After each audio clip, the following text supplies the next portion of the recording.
Well, good afternoon. This is Rob Travels with Dottie, and I'm trying a couple of new things here, or at least one new thing with my flying selfie stick. And the primary problem has been the sync of the audio to the video. And I've been using a Bluetooth microphone, and I'm thinking maybe there's a little delay in that. So right now I'm using a wire connected microphone, and we'll see if there's better luck on the sync. I'm also doing it closer, so if there's a problem, it'll be a bit more obvious. I'm still out here in Eagle Nest. You can see how beautiful it is here, how isolated I got really lucky at this RV park. You see how isolated I am from everybody else. I don't have full hookups, but I do have electric, and that's all I really need or want. And you can see no matter which way I walk, there's beautiful scenery behind me. I mean, look at this. It's amazing. The other thing that I'm testing is we've got a pretty good clip of wind going, and the flying selfie stick is bouncing all over the place. But what I'm going to bet is that when I get in editing, it's going to be rock solid. So the other thing I want to test is that if I change direction real quick, I think it'll move from this dolly track mode where it's backing up in front of me, and I think it'll change to follow mode. Watch this.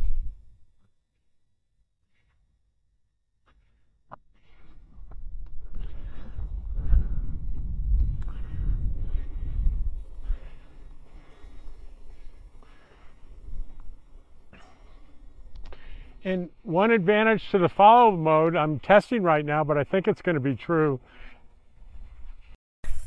Well, a thing that I was testing that didn't work is it went into follow mode, and unlike the dolly track mode and follow mode, it should stop and hover like it is right now and continue to record. But if it's in dolly track mode, if I stop for 3 seconds, it stops recording and shuts down.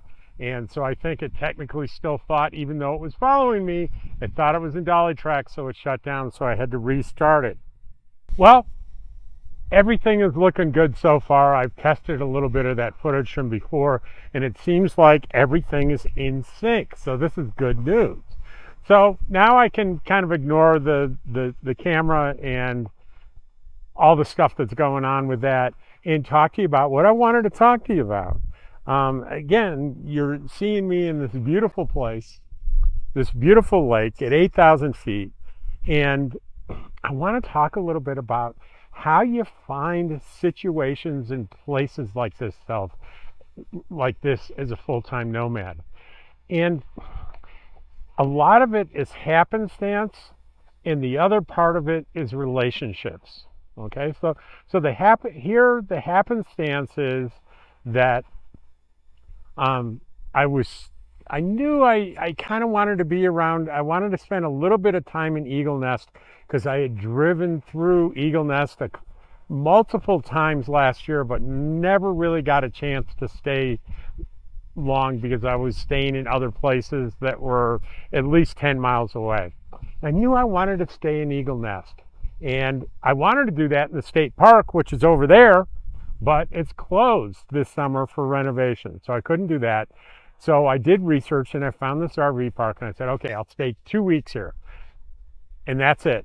And it just give me a chance to get to know Eagle Nest a little bit, and then I'll move on to other New Mexico state parks and just go on with my New Mexico summer. And within 24 hours here, I met people. I met my friends Charlie and Diane, and I got to know Marty, the owner of the RV park, and then they introduced me to other people, and immediately I began really connecting with people here, and it was joyful and it was wonderful, and I was like, this. And then I went into Eagle Nest, and Eagle Nest was everything I thought it was going to be plus more. And I very quickly fell in love with the people, the landscape, the town. So I had to change my battery there. There was a sudden little cutoff, and I'm sorry. And I was saying, I got to know Marty, I got to know people here, and I established relationships pretty quickly. And then when I decided, you know what, I don't want to leave after 2 weeks. I want to stay here longer. Well, it's peak season time. Everything's pretty much booked. But I went to Marty and I said, what can we do? Is there anything that can be done? And because we had established a relationship, she was really kind and willing to help me, and I was willing to be flexible. I said, hey, I'm willing to boondock. I'm willing to be, spend all or part of the time without electricity. And one thing led to another, and this is what I got. I kind of a boondocking spot, and she graciously allowed me to have electricity, which I'm paying for. But look at where I am. It's wonderful. Look, as I walk around here, it's perfect for me. So, following your instincts, establishing relationships, being open-minded, being open to people, that's what it's all about. And that's when you find amazing places to stay and live as a full-time nomad. I appreciate you guys watching my channel. It means a lot to me. Thank you so much, and take care.